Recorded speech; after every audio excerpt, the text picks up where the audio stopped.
Tropical Storm Cristobal made landfall over southeastern Louisiana on Sunday evening, the National Hurricane Service announced, packing strong winds and rain after triggering early flooding and at least one damaging tornado in Florida. People waterside communities outside the New Orleans levee system faced urgent calls to evacuate Sunday afternoon. Water swamped the only road to Grand Isle, the resort barrier island community south of New Orleans where a mandatory evacuation took effect Saturday. Cristobal packed top sustained winds of 50 miles per hour winds nearing the coast as forecasters warned that the storm would affect a wide area stretching some 180 miles. President Trump agreed to issue an emergency declaration for Louisiana as the storm approached the coast.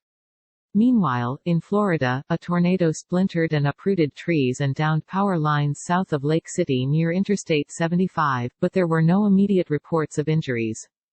Rain fell intermittently in New Orleans' famed French Quarter on Sunday afternoon, but the streets were nearly deserted, with many businesses already boarded up because of the coronavirus pandemic.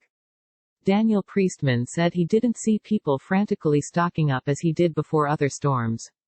He said people may be overwhelmed by the coronavirus and recent police violence and protests. They seemed resigned to whatever happens, he said. Tropical Storm Cristobal spawns damaging tornado in Orlando, Louisiana. Brothers, 8 and 10, killed in rip current.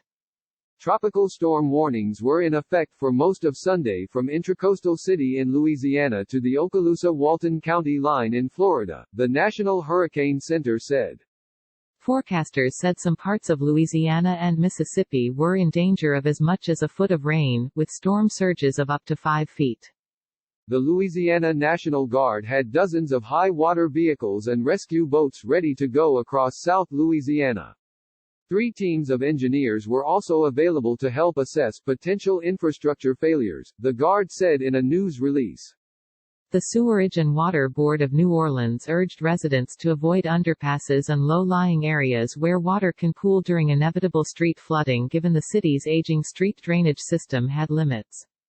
In Biloxi, Mississippi, a pier was almost submerged by Sunday morning. Squalls with tropical force winds had reached the mouth of the Mississippi River and conditions were expected to deteriorate, the Hurricane Center in Miami said. Jefferson Parish, a suburb of New Orleans, called for voluntary evacuations Saturday of Jean Lafitte, Lower Lafitte, Crown Point and Barataria because of the threat of storm surge, high tides, and heavy rain. Residents were urged to move vehicles, boats and campers to higher ground.